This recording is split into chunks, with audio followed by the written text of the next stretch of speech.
And away we go. It's The Dish, Daily Fantasy Baseball here, powered by a myriad of websites that I'll use throughout the season, but most of all, MoonshotsMLB.com. Check out what Moonshots has available. Big shout to the data over there on Moonshots for the Nick Martini call yesterday. 2 home runs, had Martini at the top of the launch menu.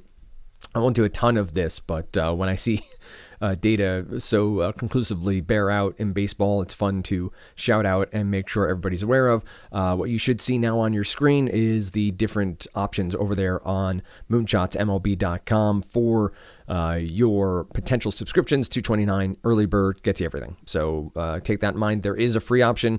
It gets you the matchup dashboards, lineups, starting rotations, some StatCast data that has been fed into the site as well, and gets you access to the free Discord section. There is a paid Discord section where you get up-to-date information from some of the writers and or touts, depending on how you want to describe them, over on Moonshots. I will also shout out Adam Scher, Ship My Money DFS.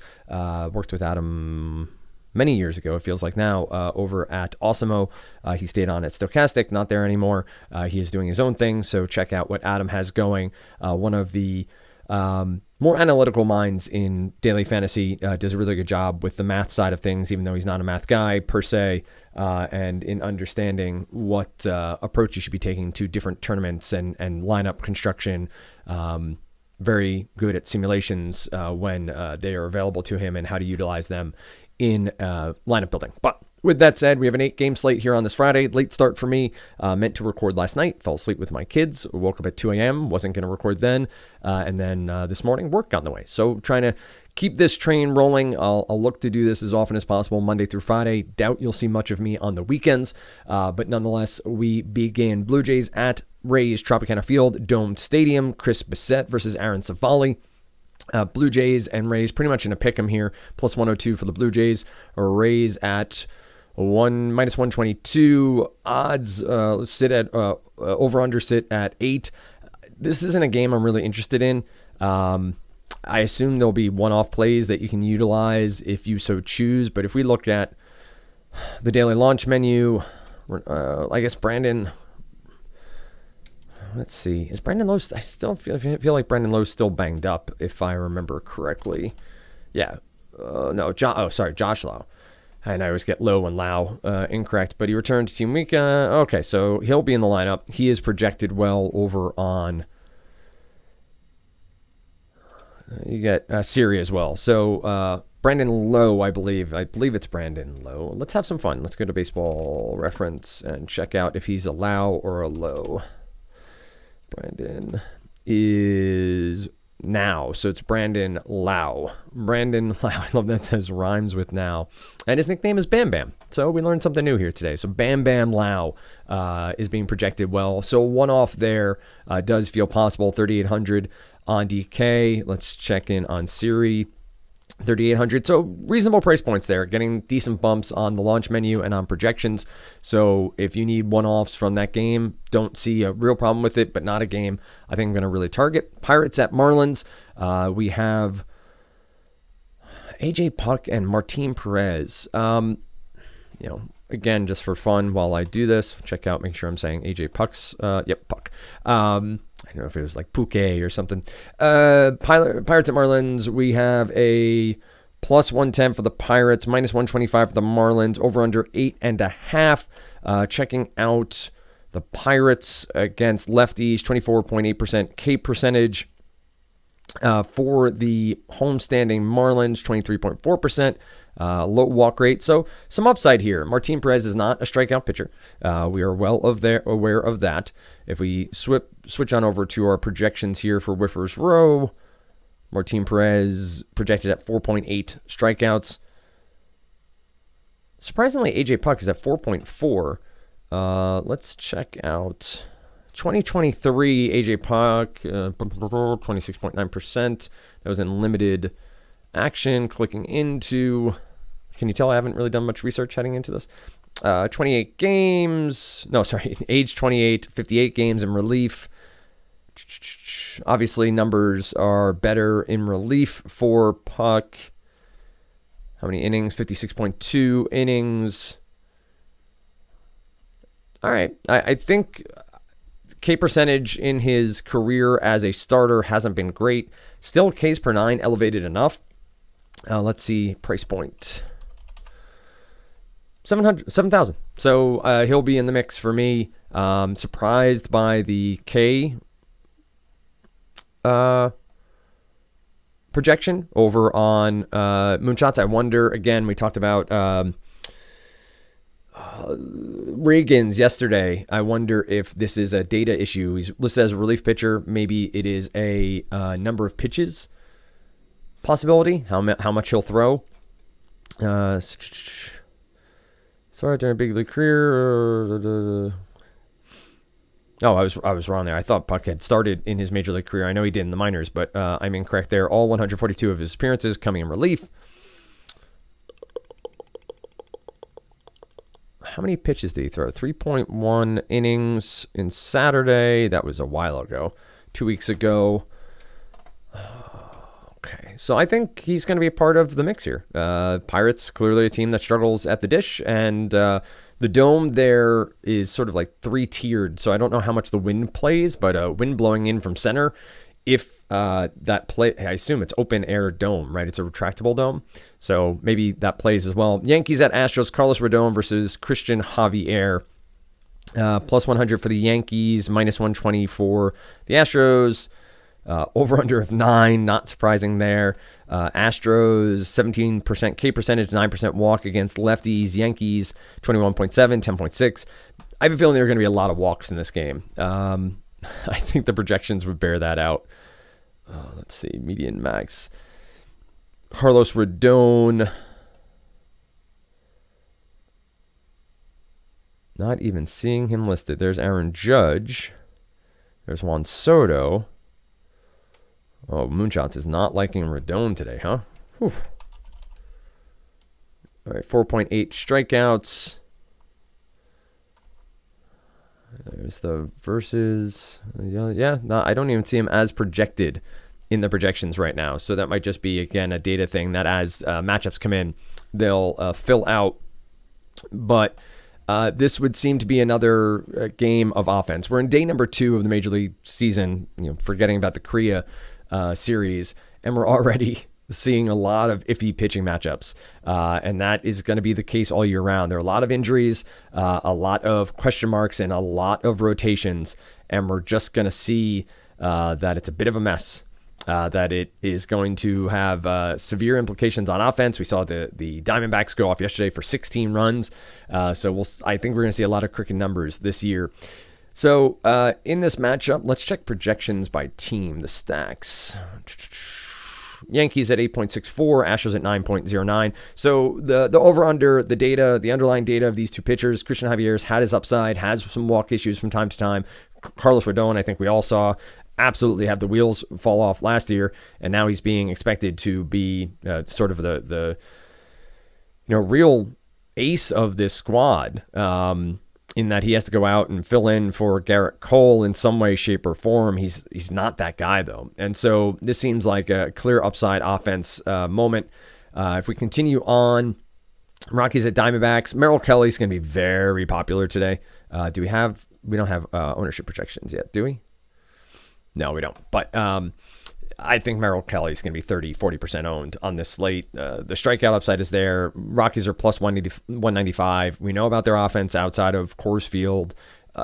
We can talk about some of the pieces they have as being viable. Nolan Jones is clearly going to have a very good career as an offensive player, but you saw Kyle Freeland get absolutely lit up. Cal Quantrill is here. He should be a little bit better than Freeland, obviously. Not going to give up. I think he has a 35.25 ERA at present.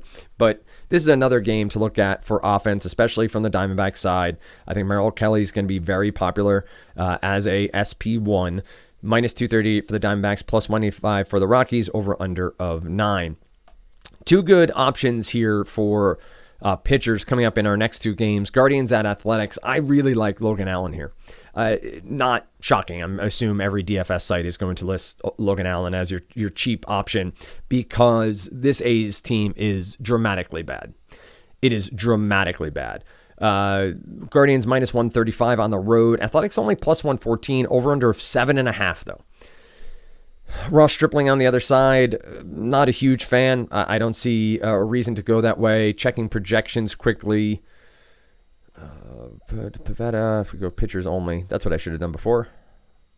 Yeah, Carlos Rodon only at 8.81 DraftKings points. Stripling at 9.9. Logan Allen. It's going to be Logan Allen, and we'll get to George Kirby. For me, it's going to be Merrill Kelly, George Kirby, Logan Allen, and Nick Pivetta as the pitchers I'm going to for upside. And I guess I would have to throw Musgrove in there, but Musgrove's in sort of the category of guys I just don't roster, and that's on me. That's a personal bias, not necessarily what the projections are showing me on any given day.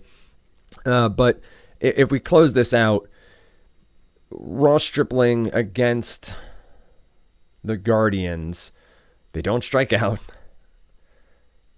ISO is low, but this is a huge spot for someone like Jose Ramirez to me. Let's scroll through to Guardians. Kwan gets on base, Ramirez up second, Josh Naylor. A 1-2-3 feels more than capable here as a stack. I assume that's going to be a reasonable price point when you talk about Kwan at least. Yep, 4,500 isn't overly. Ramirez is going to check in somewhat expensive, 5,500. And then Josh Naylor's at 4,600. So pricier, but still doable, I think, if you're leaning on Logan Allen as your starting pitcher as well. Red Sox at Mariners, Nick Pivetta versus George Kirby. Both these pitchers are in play.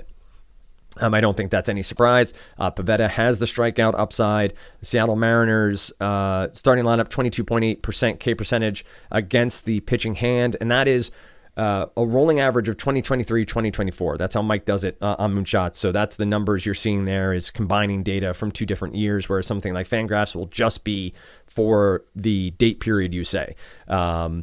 So looking at Oakland, this is the active roster, 2023 stats. So Oakland's current active roster, 2023 stats, 27.